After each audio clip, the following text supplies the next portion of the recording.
Well, welcome everyone, and thank you for joining us for today's session in our Interstellar Insight series, celebrating the global launch of my new book, What's Space Got to Do with It? An Interstellar Guide to Success. This series brings together, this series brings the book to life, not just through its pages, but through the people behind the stories. Across four pillars: leadership, awareness, access, and action, we explore how bold ideas become meaningful outcomes. Today's conversation centers on two powerful forces that drive those outcomes: narratives and networks. So, whether you're launching a mission, scaling a business, or advancing a cause, how you communicate and who you connect with will define your reach and your impact. Together, we're going to explore chapters 3, The Power of Storytelling, and chapter 9, Strategic Networking for Impact, with thought leaders whose work exemplifies the power of both. This session is about more than communications. It's about connections. Because in today's interconnected world, stories spark trust and networks scale opportunity.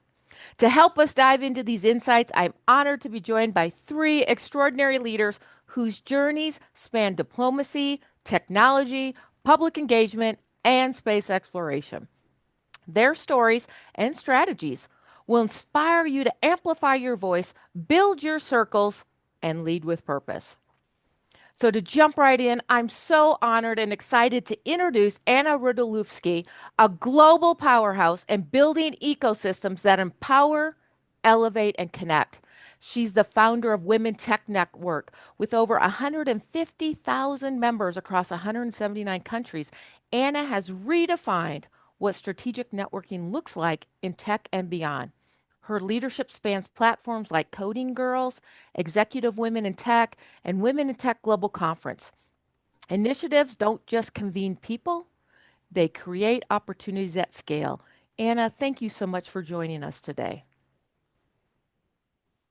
Hi, Shelly. Hi, everyone. Very excited to be here. Thank you so much for the invitation. Thank you so much for this wonderful introduction. And I'm really passionate about empowering women in tech, about supporting women in tech, and about also building relationships with male allies to empower and support women in tech. I also host one of the biggest events for women in tech and allies. It's called the Women in Tech Global Conference, also the Chief in Tech Summit. I recently published also a book. It's called Chief in Tech. It's a practical career guide for global leaders, by global leaders, for leaders, based on the interviews with over 50 senior tech executives. It's an incredible group of people that I had an honor to speak with, and I'm really happy to be here. I've known Shelly for a really long time, and whatever she takes on, she leads with such heart and dedication. I'm very excited that you invited me. I'm excited for the impact you are making. I'm also glad to see Valerie, our amazing Korea chapter leader at Women Tech Network. She's doing fantastic work growing the community and making an impact. So thank you for having me. Excited about this conversation, and it's great to be part of this event. Excellent. Thank you so much. Next, I'm honored to welcome Lucas Wilczynski, a visionary communication strategist, space advocate, and ecosystem builder whose work is transforming how Europe connects with space. As president of the European Space Foundation and founder of the European Rover Challenge, the largest space robotics event in Europe, Lucas has created platforms where innovation meets visibility and collaboration drives change. He leads Planet Partners, an award winning PR agency that specializes in science and tech and continues to champion public engagement with space in bold, accessible ways. Thank you, Lucas, for joining us today. Thank you very much. Hello to everyone. Thank you, Shadi, for having me here. It's an honor to be among some amazing people here today. Well, I'm very humbled. I'm very humbled because you've said a lot about me. I just every time I'm hearing this, I think, wow. I don't feel I'm doing so much, but generally I'm doing what I can to support space sector as a humanist because I strongly believe that in the space there is space for everyone, including the people like me. So that's my way to join the space sector. Fantastic. Thank you, Lucas. And now it's my privilege to welcome Valerie Wan Lee, a global strategist, cross culture communicator, and storyteller architect who works to bridge continents, communities, and causes. As the founder of World Citizen Artists and a former leader in the United Nations Communications Department, Valerie has leveraged the power of narrative to shape diplomacy, amplify unheard voices, and transform complex global challenges into human centered dialogue. Her experience spans corporate strategy from SAP and HPE, public sector innovation with the UK Office for National Statistics, and grassroots humanitarian work in Southeast Asia and Latin America. Valerie, thank you so much for joining us today. We're so excited to have you with us. Well, thank you so much for having me with you.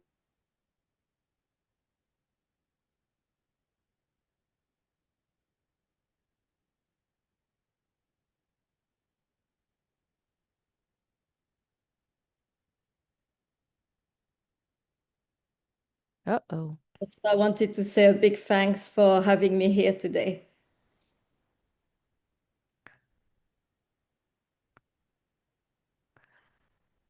I just wanted to share, hold on one second.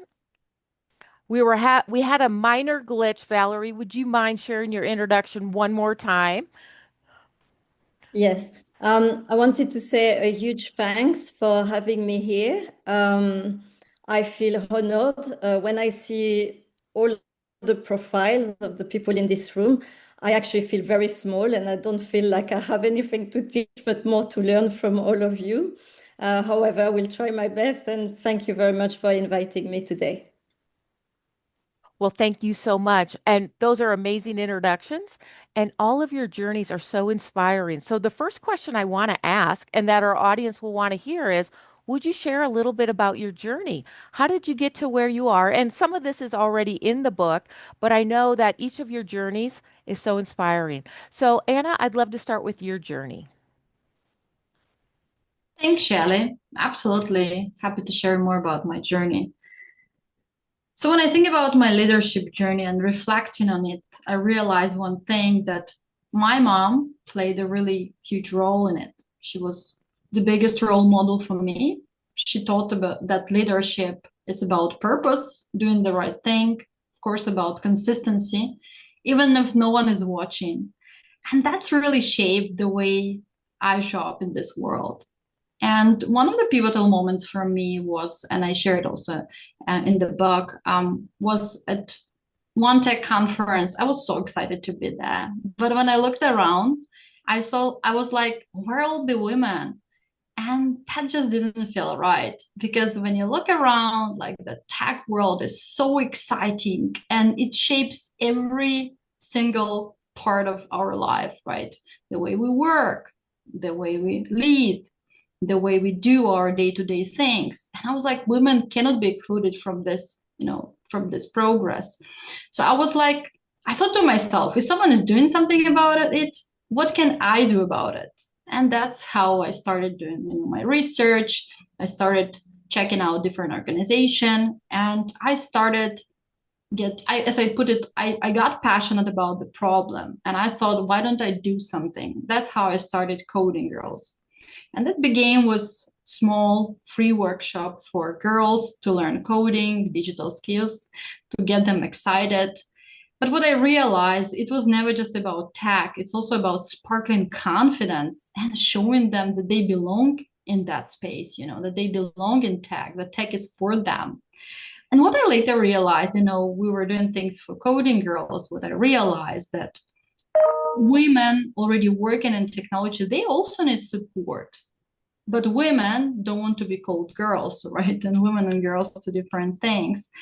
And that's how Women Tech Network was born. That's how, from one meetup, we started to have more conversation. And I realized that women need a community, supportive community, when they can share about their journey, about their challenges, find mentors, ask for advice, and just realize that you're not alone, right, on your journey. And we know what grew from an idea, it now became a global community. As you mentioned, we're 150,000 big community. And I'm really proud about this scale, about the people who were on the way. And I think the biggest joy that for me, the biggest part of my leadership journey is to find that purpose for me, as I mentioned, and to find a problem that big that I get passionate for so many years ahead, right? Not to look at the trendy, shiny things to solve just because everyone is talking about them, but really to find that deep purpose that you can get passionate for years ahead, right? And I mean, the way you solve it is already a different thing, but that on the way you will build a community, you will find like-minded people, you will find people who will support you, who will join you, and you know the impact that it will make in your career is beyond one single person, success. It's on the community level. So that's about me, that's about my journey. That's incredible. Thank you for sharing. Now, Lucas, I'd love to hear a little bit about your journey. Our audience wants to know, um, PR firm to European Rover Challenge. You've had quite an interesting background there. Well, well, the path or the way is never straight, right? Usually has a lot of curves and sometimes there are dead ends.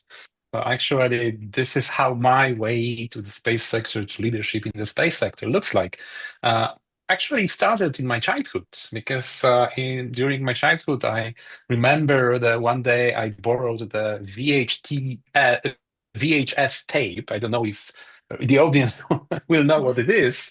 But so before internet, we actually borrowed tapes, videotapes to watch anything. So on that tape, there was an amazing TV series. And when it started, the intro was like where no man has gone before. Ah, you know what it is. It was the next generation, the Star Trek Next Generation, and I was suddenly fascinating. It was a vision of humanity going boldly forward, and with all these new ideas and space. And I was in Poland. So generally at this time we didn't have very, developed space sector. It was the end of 70s. So still the communist times, the Iron Curtain and so on. So actually the only thing that we got from space was the only cosmonaut that was part of the Intercosmos program with the Soviet Union, right, through the satellite countries. And the years passed, and I wanted to join this movement of space. I read a lot. I remember I ordered a lot of newspapers from abroad because you couldn't buy it in Poland. And suddenly, when I was in high school, somebody sent me information that the Mars Society is coming to Poland, and we are to form the Polish chapter. So what I did, I started to translate news to Polish website. We started to meet, to talk to each other, and every conversation was crazy because we were talking about missions to Mars, right? And I was among another freaks. I love these guys today. We still work together. And then I went to studies. And when I started my studies, I chosen history because I always loved history. And after a few years of studying, explorations, crusades, and all this stuff, suddenly I said, no, no, no, no, no, no. My passion, my love is space. So I went to my mentor and I said, I want to graduate as a specialist in history of space exploration. It was very hard. No one did it in Poland before. Everyone said, no, no, no, it's a science fiction. Come on. No, it's not science fiction. It started in the 50s. It's a half a century of history already, of mankind history. So they let me go to do it. I remember that I got amazing help from Professor John Logsdon. At this time I didn't know who exactly is John Logsdon. I didn't know that he's such a very wonderful person in States and he's very well known. But he helped me, I got access to NASA, to some data, and so on. And then after studies, you have to go to work, right? You have to earn money, you have to move out from your house, and so on. So I started to work in PR business. And once again, I started work with some tech companies. I love tech, exactly. And when there was a time, I decided to establish my own PR firm. Guess what? One of my first clients, pro bono, it was Mars Society, and we started to communicate space. Because from the beginning, it was my dream that one day, I know it's a crazy dream, that I will be working on as a PR person on the first mankind mission to Mars. That was amazing vision, right? And following this vision, I started to organize with these guys what to do, what else we can do. Then we started to form the first students team to go to United States, to University Rover Challenge in Utah Desert. After many years, we said, okay, we have to do something. I want more. I want to really organize a community here in Europe, here in Poland, that will be, counted for, and we can do something more for these young people and also to educate people. And this is how European Space Foundation was born as a spin-off from the Polish Mars Society. And we decided to go on with the European Rover Challenge. But we did it from the day one. It was totally crazy. We decided to do it a competition to invite experts. First edition was very tiny, but we got Robert Zubrin, we got Scott Hubbard from NASA Ames. Second edition, Harrison Schmidt came. I started to send emails to hundreds of people to get him to Poland. And actually, then he opened me, the Pandora box, but in the positive meaning of this, that actually I got access to everyone, literally everyone. And year by year, I started to build, very humbly, build my position to get more knowledge. When after 15 years, I decided to go for MIT course. Recently, I came back thanks to Karman project. I came back from the Smart Space MBA elective program in Oxford. So now I can see that the world opened, so I can do more and more. And last year, I I'm still it's resonating in my head. And now I have to do it because we won IAC to Poland, the International Astronautical Congress 2027. And I think that this is my lifetime project for now. So to bring everyone to show our region, it's not only for Poland, it's for our region. Our region is underrepresented in even European sector, in ESA, as you can see. But I think that this region has a lot of things to show, to say, and also to present to everyone. And I can see that when I'm looking at my young kid, 6 years old, she wants to be an astronaut.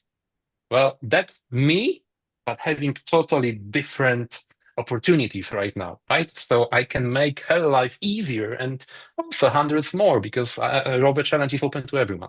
So as you can see, my story is a little bit, curved, but that was always a mission to do something for the space sector, to be in the space sector, and to find my own way to the sector. Excellent. Thank you for sharing that incredible journey. And now, Valerie, we'd love to hear about your journey. And as you can tell, all of our global thought leaders have a little different background and experience. So, Valerie, I know you have a complementary experience as well. Even though you and Lucas are in different chapters, you're both storytellers. Yes. So yes, my story was very different. And like I said earlier on, I feel really humbled to be here with Anna and Lucas and yourself. Um, so my life didn't start as uh, the perspective of being a leader ever. I started to my life in a place where it was a small town. I arrived there from Korea, so I arrived to France in a small village at the age of 8 months. And when I was 1.5 years old, my adoptive mother passed away.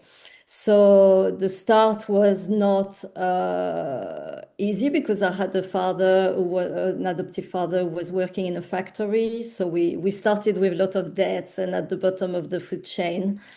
And so school was quite a hard time because there was a lot of discrimination. And I wouldn't say the people were bad as I can understand today. It was more that we didn't live in a globalized world and we didn't have the internet at the time. We only had a few TV channels. And when I was a teenager, because at the time France was a little bit late to catch up on American movies, so we were watching the movies about the Vietnam War. So I was really everywhere I was going, I was the elephant in the room. So it was I was kind of the enemies, except I was a child. So because I was very isolated as a teenager, so when I was 11, I started to read psychology books. I had no idea what psychology was or what I was reading. I just took interest in human beings because I wanted to understand why were people like this towards me and how could I get out of it. So I was fascinated by studying the human beings, and I was fascinated by sociology later on in life. And so when I was 19, I got a small inheritance from my adoptive mother who passed away. And I had the choice to either study or have a settled life, buy an apartment, for example, or travel or do anything I wanted. But it was a very small amount for the time. So because I didn't have a job since I didn't find my place in society, so I couldn't get a loan from a bank. And one day I met someone in that kind of time. I met someone who was from Korea and said, if you ever want to see your country, I can host you. And because it was someone who was connected to a person I knew, I decided to just go for it and I trusted. So I had never taken a train in my life. I had never taken a flight. And here I was at 19 crying at the airport and I just got in the bloody plane and went to Korea. And there I was in a completely different world because I was in a place where everyone looked like me, except I didn't speak the language. So it was quite a challenge to try to integrate, and I ended up in the world of expats. So I was in the world suddenly of ambassadors, and so a completely different world from the deep countryside where I grew up. Um, and then I got introduced to the traveling world, and the traveling world tempted me to go and explore other places in Asia. And that's how my journey started, and I never went back. So I traveled and lived abroad for about 16 years, probably 20 now. Um, and I learned a lot from the expat world and also the traveling world, which were at the time the former hippies, who a lot of them ended up actually in Silicon Valley. And so it was very interesting because they taught me everything, how to survive, how to get by, how to understand cultures, how to negotiate with different cultures, because at the time you didn't have TripAdvisor, you had to negotiate on location. So I've learned everything, and this is how I managed to find my way into. So when I wanted to work in fashion at the start, I managed to find my way into the biggest brands like LVMH and Issey Miyake, and I had learned to survive basically. And at every interviews, I always managed to find that gap, because that's what you learn when you're traveling. You have to find a way to, well, if you have a small budget, you have to find a way to get by. So that's how it started. And then from working in companies like LVMH, you learn a lot, because obviously you're already at the highest level of everything. They tend to be very good at everything they're doing, whether it's negotiation, presentation, communication. And I've learned so much from it. And then later, I went into teaching as well, because I was always interested in the human side. which was completely different. So I went to teach languages in different countries. So I learned a lot about cultures. But after Asia, I extended to New Zealand, I traveled to Australia, went to do some volunteer work as well in Latin America and various places in Europe. And then I was also interested in technology because it was basically I was always interested in the new waves of what's coming next and what is going to have an impact on humanity. And technology was also one of the big things I wanted to learn. But of course, my skills were more communications, negotiations. So I managed to pass some interviews with Hewlett Packard, and I also worked in the SAP area. So again, you learn from the best. So that was very useful for when I accidentally became a leader, which was not planned. I actually started World Citizen Artist as a passion project because in my spare time, I painted and I always had an artistic fiber. And and so, because I traveled a lot, I had also done humanitarian work and I wanted to make a difference in the world, but I didn't know how. So I started to go into the artistic world because I knew it was a world of influence. And I started to also go into the humanitarian world to see what needed to be changed. But these two worlds were not together. And I decided to put it together. So I built World Citizen Artists, which was an organization to promote humanitarian issues through art and music. And it was initially a passion project, but because of everything I had learned from since LVMH to Hewlett Packard to SAP, I just brought all my knowledge, and I had no idea that all this knowledge could be so powerful. And I ended up to build this global movement that inspired then new movements to start promoting humanitarian issues through art and music. So hopefully it was understandable. Incredible. And I think what's so wonderful is all of you have had different journeys and backgrounds. And as Lucas said, you kind of zig and zag. No, nothing is linear, but all of you as amazing leaders have shown that it's about being interdisciplinary. There may not be one track that you learn things from everything you do, and that's a toolkit that you have. What I'm going to do is I've created some themes of questions, and what I'm going to do is ask a few themes and then ask each of you to follow up on it. So, our first theme is about storytelling, and that inspires and activates. And so, Valerie, we're going to come right to you since you kind of shared about how you're a storyteller through art and science and technology. Your chapter highlights the transformative power of storytelling. What role has communications played in shaping your career, and how do you use storytelling to spark empathy and action? So I think there are a lot of strategies and theories, but I think the strongest thing really is the human aspect, the emotions. And very often that's the thing we tend to forget. We tend to go into all these theories and read plenty of books about storytelling. And very often we forget that actually we are dealing with humans.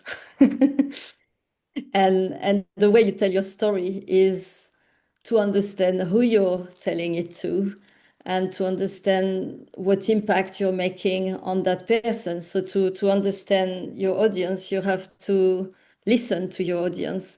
And I think that's often the mistake that a lot of organizations and companies tend to make, is to go into the theoretical aspect of storytelling but forget that actually the audience has feelings, they have history, they have the environment they live in.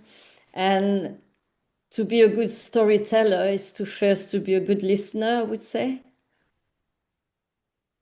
Excellent. I totally agree with you on that. So, Lucas, as a space communicator and public engagement leader, how do you craft stories that reach across sectors and mobilize communities around science and innovation? Oh, I believe that a good storyteller, of course, the listener, that's exactly what I wanted to say, Valerie, that the storytelling is not about talking, but listening and talking and listening and talking. It's a dialogue. That's the real thing. But I also think that the good storyteller should be also a very good dots connector. Well, I read a lot. I work to, there is a few muscles you train, but this is the best one. You have to train it. You have to be, curious of the world. You have to really listen to other stories. You have to read very good books. And of course, to based on facts, not some kind of, quasi facts. And when the times come, that time comes and then you are actually quickly connecting the dots, connecting, hey, I've heard that. I can put this on my story to be more influential, to be more emotional. In the space sector, this is very important because when, for example, you are explaining people what do we have from space, right? That's always the case because we talk a lot about upstream, about all this, exploration, but regular people, normal people, like in Poland is Kowalski, in US probably is Mr. Smith or so. Uh, he or she, they want to know what the heck I have from this, right? Well, mister, you have your phone.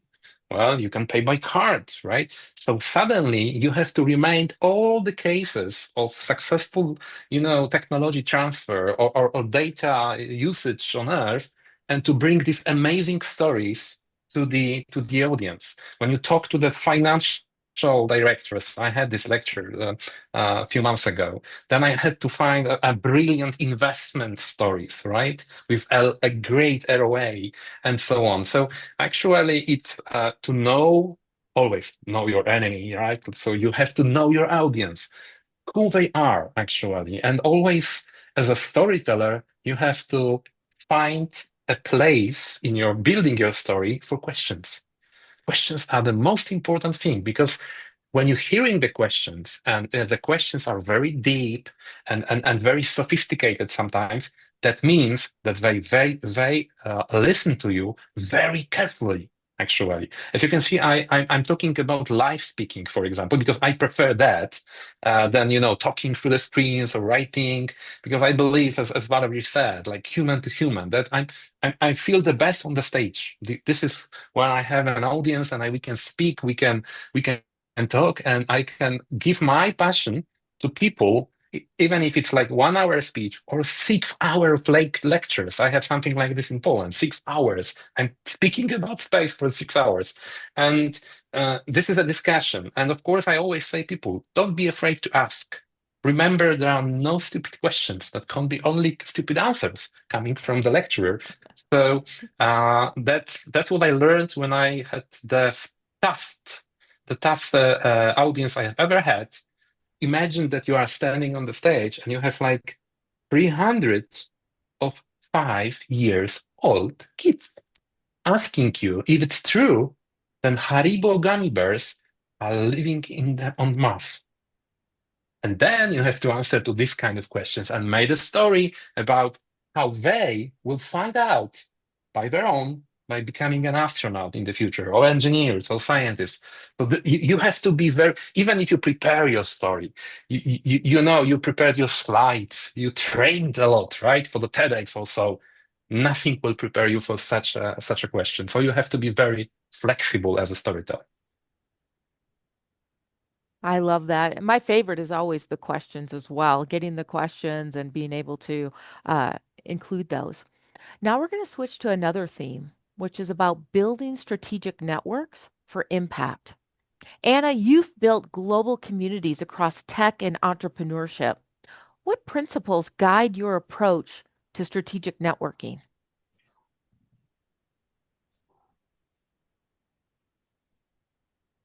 That's a great question. That's a great question. So when I think about it, when it comes to strategic networking, there are a few principles that have guided me in building global communities across tech and, as you mentioned, entrepreneurship. So in my case, everything started and starts always with a vision. And I tell people, set a big goal. People need to get excited on the journey to join you. If you set an ambitious, exciting, visionary goal, people will follow you. Of course, you first of all need to get excited about it. You might get scared about it, but you need to get excited. And I'm very, very selective and very strategic. I don't just network for the sake of it. I focus on building relationships with purpose.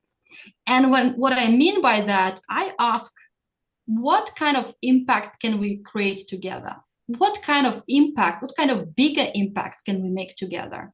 So it could be launching, a global movement like Women Tech Network, or building a product, or driving change at your company organization.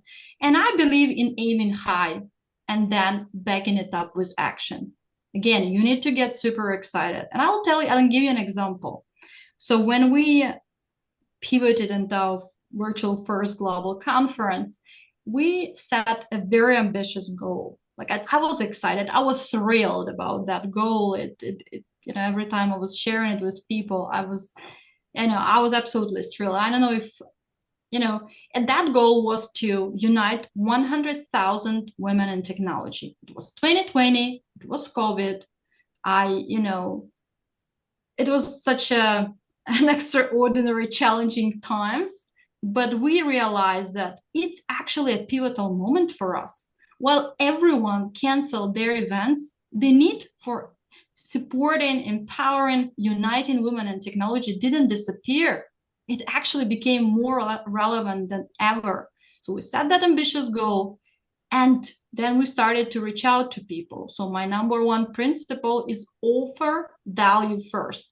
So people are constantly pitched to. Probably, Shelly, you receive lots of different DMs daily, Lucas, Valerie, for different types of collaborations, right?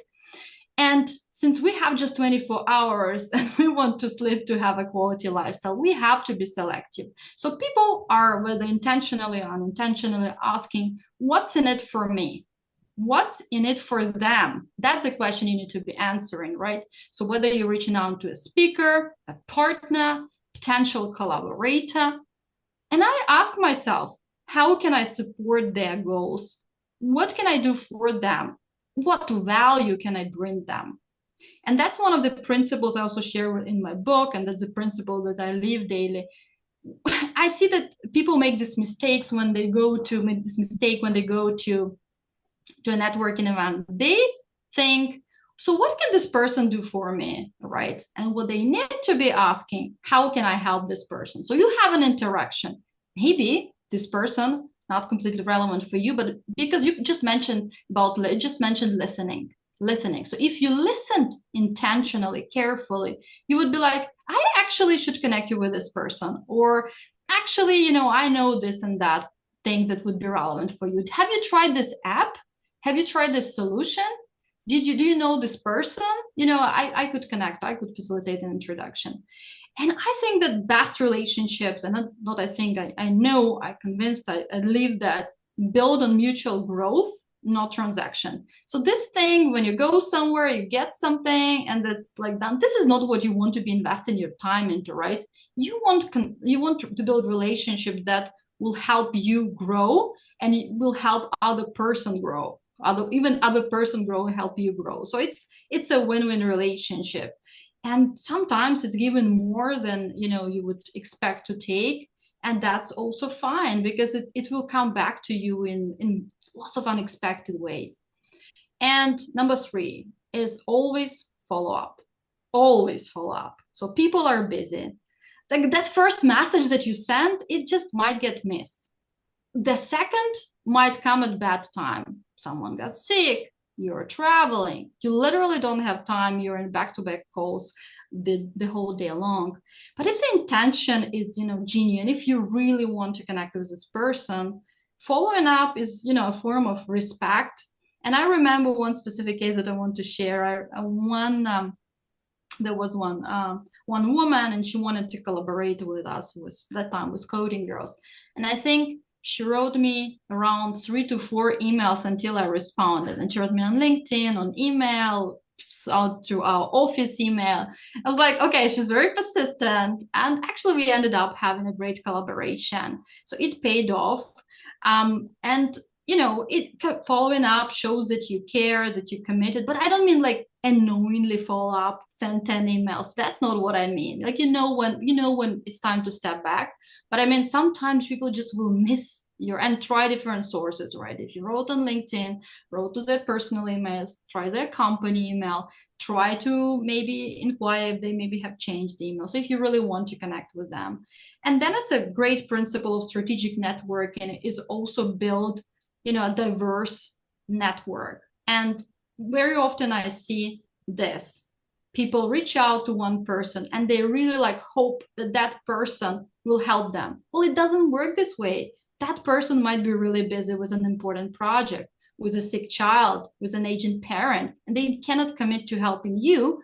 That's why, as a strategic networker, you need to be growing your network. You need to be intentional. Join communities like Women Tech Network. Join communities, for space entrepreneurs. Join communities that will help you boost your career, take it to the next level. And with my experience, these principles, start with vision, offer value, always follow up. They helped me also, become a more strategic and better networker. And the number one for me is know your why, what value you're bringing, what's in it for other person, and follow up with respect.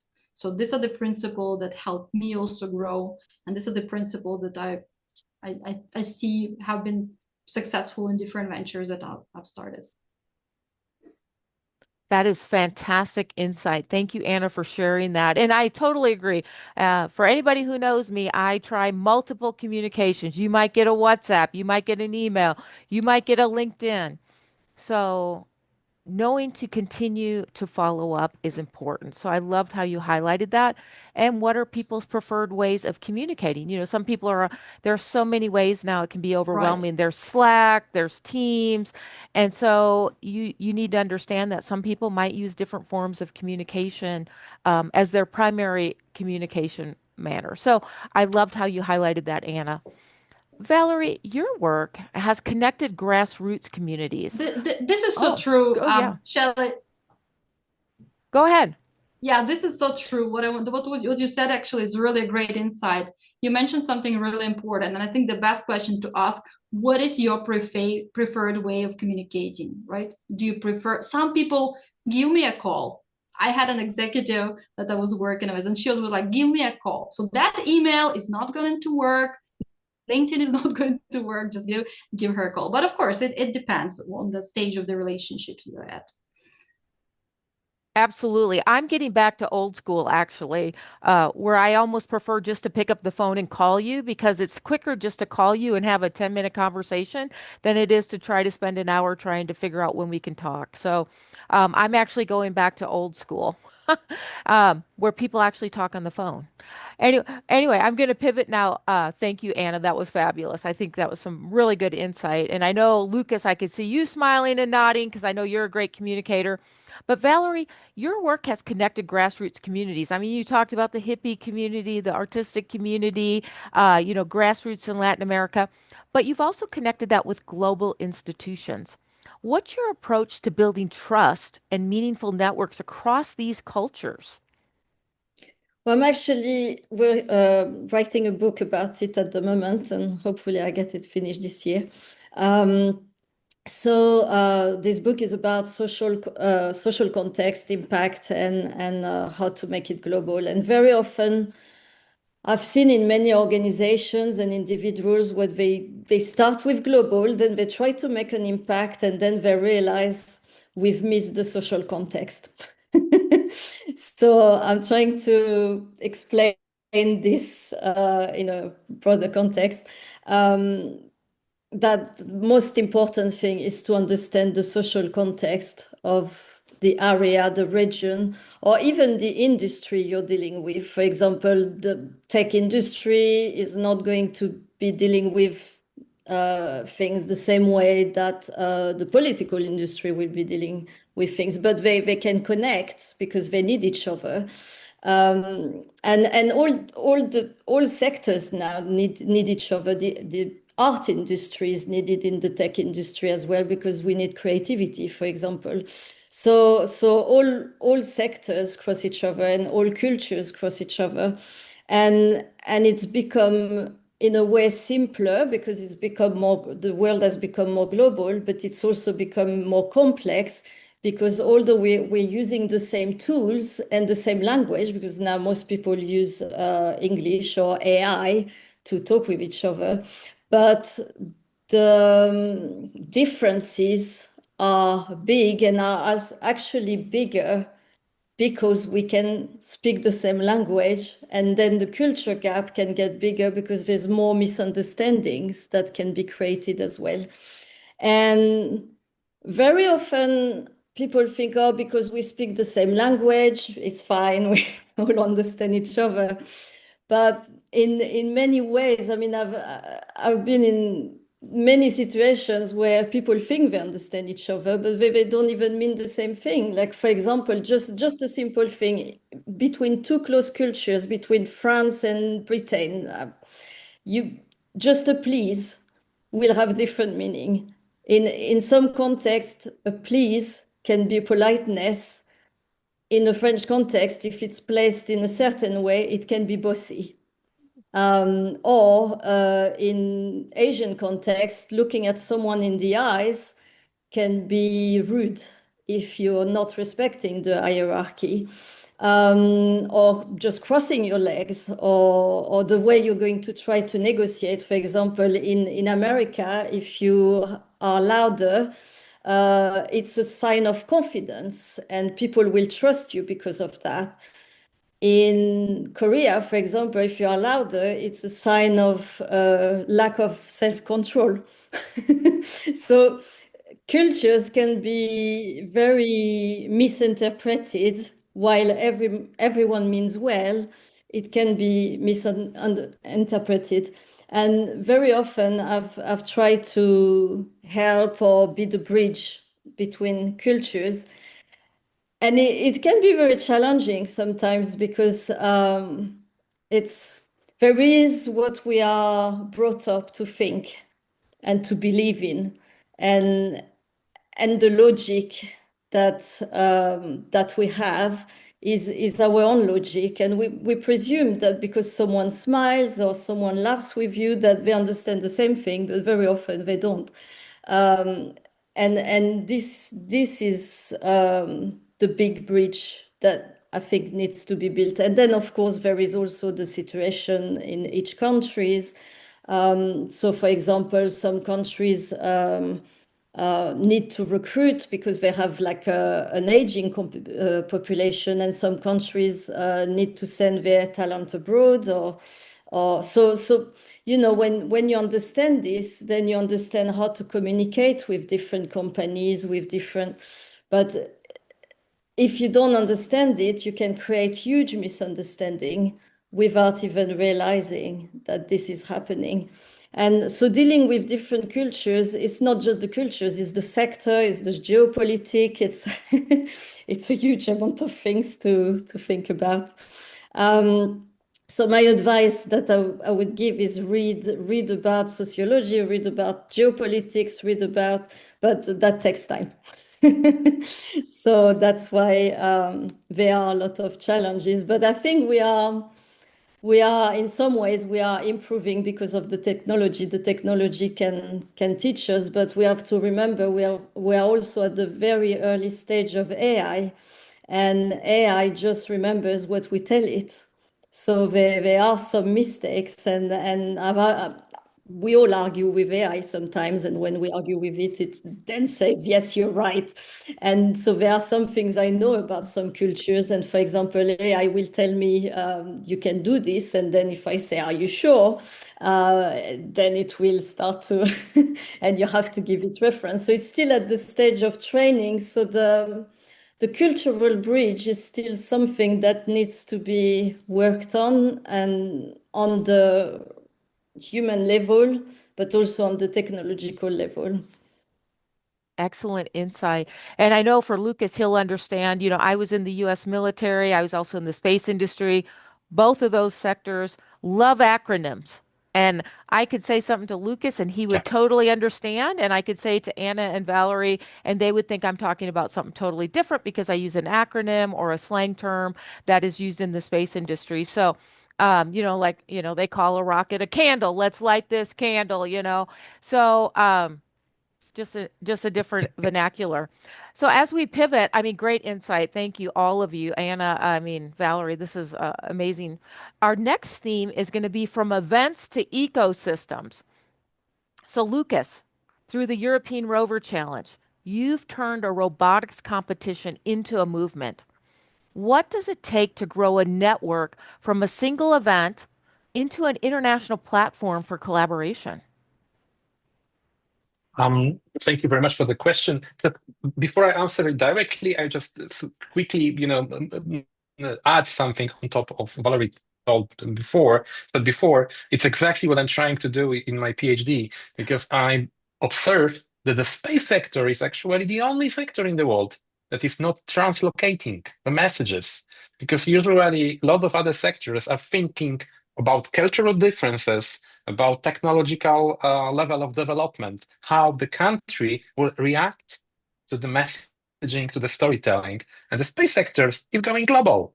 So that's actually the best example is when you research about New Zealand. You both mentioned when you research the headlines after the Elon sent the Tesla to Mars. You will see total different approach. In US, it was like, oh, nice. In Europe was hooray, it was exactly the same, and so on. In New Zealand, is he crazy? That's littering, right? Save the planet and save the Mars. So that's the difference. Coming back to your question, well, it takes time. It takes time, and it also takes good leadership to understand that first of all, we started with the competition. Of course, there was a role model from United States, how it looks like, and the engineers, young engineers, they want to participate. From the beginning, they wanted to participate for fun, but we started to go deeply and ask them questions. Always start with why.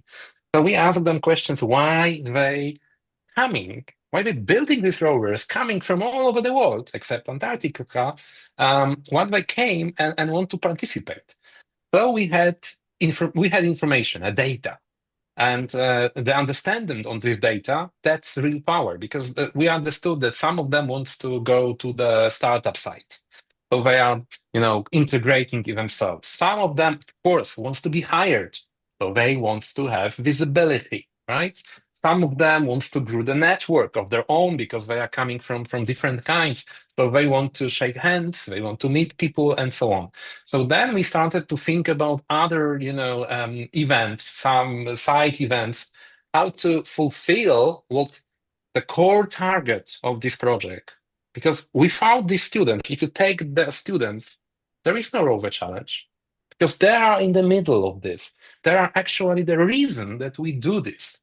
But we started to invite people that usually are, unreachable. Imagine that you have Apollo 17, the last moonwalker, just moonwalking on your market without, VIP badge. You can approach to the person, you can talk, you can be inspired because we broke the barriers. There is no VIP room, a special VIP room. Actually, there is a rest, the place to rest, to eat something, as Shadi you knew.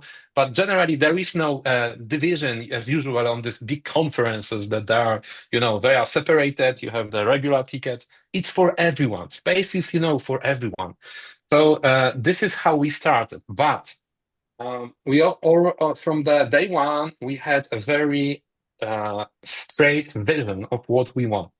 We want to invite people selectively because we know that if we invite that person, that leads to another person. So every person invited to ERC opens the door. Study was last year in the ERC. Look, I'm here with you guys. I can just speak to Valerie and I can know Anna right now. That works, right? And it worked for everyone else. That's why also people come to ERC, that when they learn that this person or that person will come, they can talk to each other because, I know there are space conferences, but believe me, if you go to huge space conferences, sometimes it's totally uh, it's absolutely you will not find even time of this person because the person will be busy in business talks, some meetings, and so on. You are not scheduled. No, in the ERC, everyone has a free hats, just walking around. And sun is nice. Watches this amazing teams participating and forging their future on the Mars yard. And then there is an amazing place to network. So that was the first step. The second step of okay, well, how we can help these guys, to move forward with startuping stage. So we started to invite investors. We started to learn more about what investors want. First, it was a dead end. No one wanted to came because we invited VCs. No, we started to invite early stage investors because this is what they actually look. They look for the people that before becoming a startup, the person can catch them and talk about them and being a person who actually invest the first 1,000 even dollars in them, right? So this was the main goal. Then we started to think right now how to grow bigger. So first of all, we connected with the local university's scientific conference, which will move next year and will be next to the RC like 2 days before because some of these young engineers they also want to give papers, have academic career. That's it. Some of these guests of us, they also want to give speeches and to be published in Springer, for example, right? And to have points at the universities. That's it. Next stage is to build an accelerator around us. So to really go to the very serious business. And of course, something that is not yet done during the ERC is to be very useful for the space sector. So there's a huge debate inside. Should we stay with a Mars yard or moon yard or do both?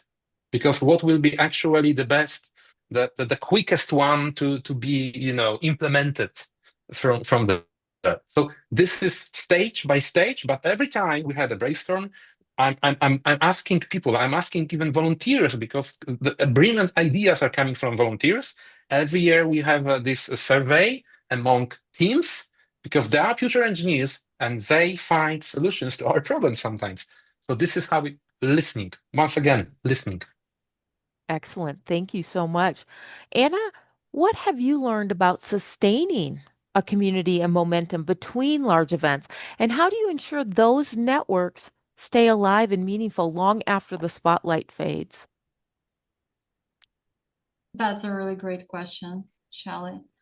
So first of all, I think whenever someone decides to build a community, make sure that it's sustainable beyond one single key event, let's say, that you have. So, and I think sustaining that strong community, that connected community, it just doesn't happen by accident. So it's about a continuous commitment to your community. And when I say that, this is what I mean.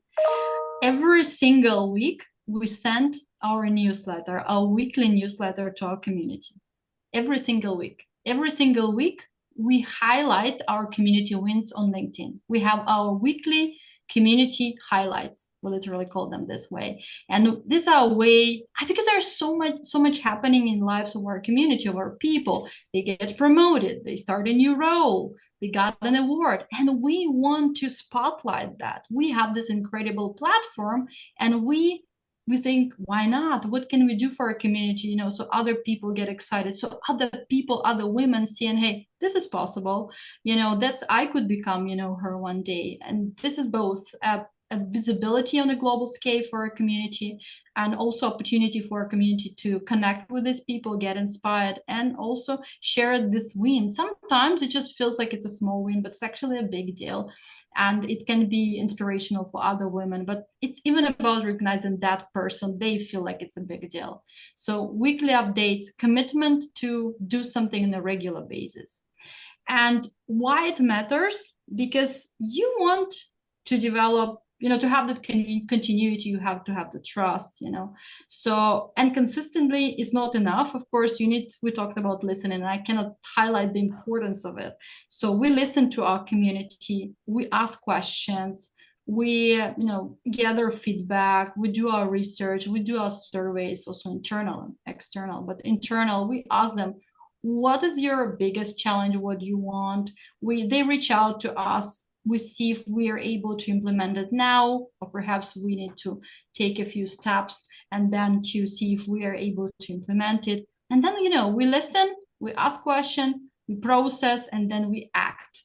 So when you see a new program, when you see a new project or new partnership, it's because we listen to what the community is telling us, and we stay innovative. So there is no such thing once you made it and that's it, you're done.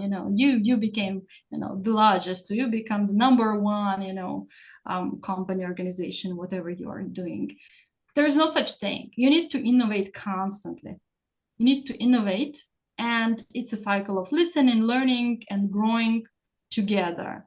So I think the most successful organizations, communities, are the ones who think about sustainability weekly, daily, monthly. Not just one single event is going to solve that, right? And we also have our monthly networking events, our webinars. We invite a keynote speaker to connect.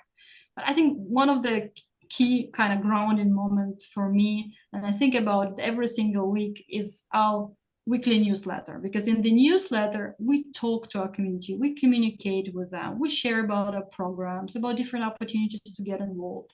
And it's our way to continuously have a conversation with the community. Just when you ask about like one or two key events, right, that any organization probably has, that you need to make sure that you can maintain the consistency and the trust with your community.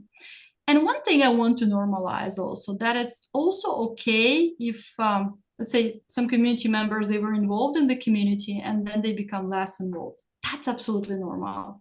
I mean, I remember in the beginning when I was maybe a little bit getting like upset, but then I realized, hey, we are evolving.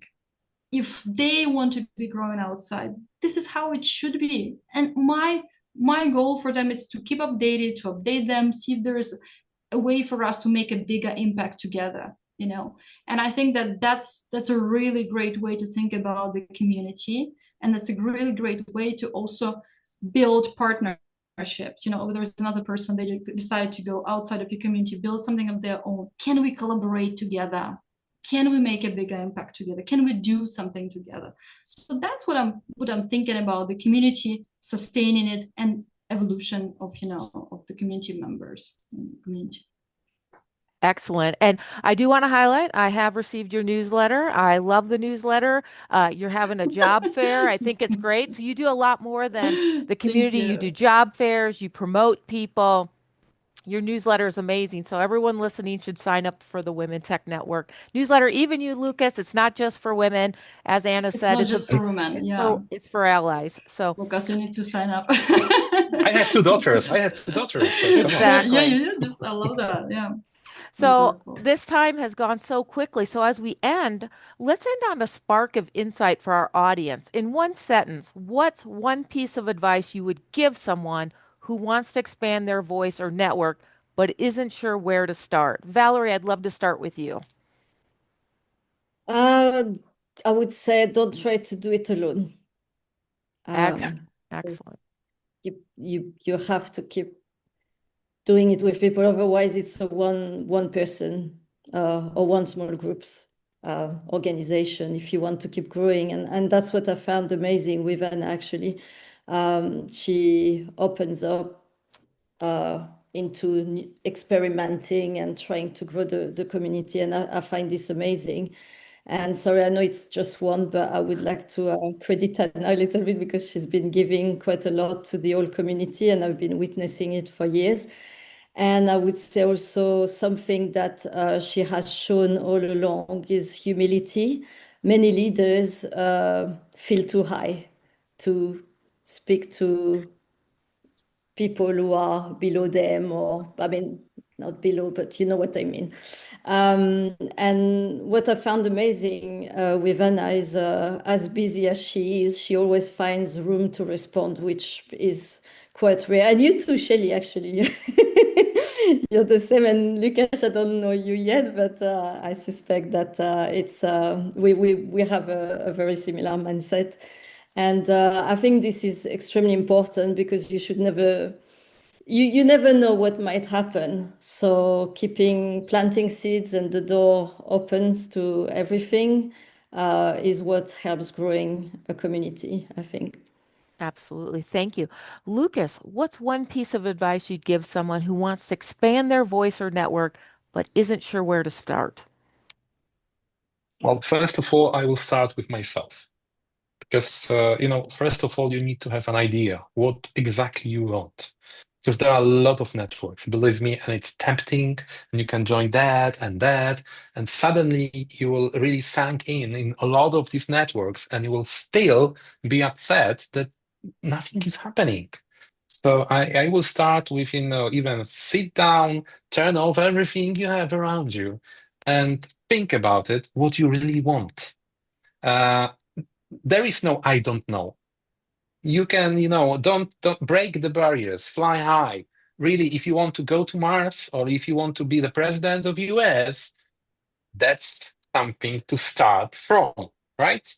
Then you will find people who will actually tell you, no, no, no, no, no, it's not a good job actually. Let's do something better for the world. But generally, this is the start. So, and then the next stage, observe. Observe where is the low-hanging fruit. So the first community you can join to, first of all, experiment with, making connections, being visible, because sometimes you are introverted, you are very shy to even go there and place your hand and say, I'm Lucas, I want to meet you, right? Imagine that you are going to the conference and there is Bill Gates standing over there and your knees will start to bend actually but you can talk to the person, right? What you do, you just approach. I'm human, he's human, we are from the same mankind, nothing is different between us. And one last advice, if I may, that's a trick I've learned recently. If you go to the big conference, go to the second row, because in the first row there are VIPs going to the stage, and the second row there are assistants. So when you shake hands with assistants, then usually the CEO is coming back from the stage and suddenly he's shaking hands with you as well, right? And giving business cards. It works. Excellent. Thank you. Anna, what's one piece of advice you'd like to give to our audience about how they can expand their voice or network, but they're not sure how to start? First of all, I agree with what Lucas shared. Great advice. And Valerie, thank you so much for your kind words. And I appreciate what you've done also as a global ambassador at Women Tech Network, and now what you're doing as a chapter leader. So right back at you. And Lucas, great advice about the second row. Great advice. Yeah, I agree with everything what we've been sharing. I think knowing your why is really important. The advice that Lucas gave, like really to try to focus on your inner voice, not to just copy someone because it looks shiny. Think about what you would want. Sometimes you might not know what you might want or you might need. So the advice that Valerie gave, don't do it alone. And I think one of the great ways is also to find a mentor.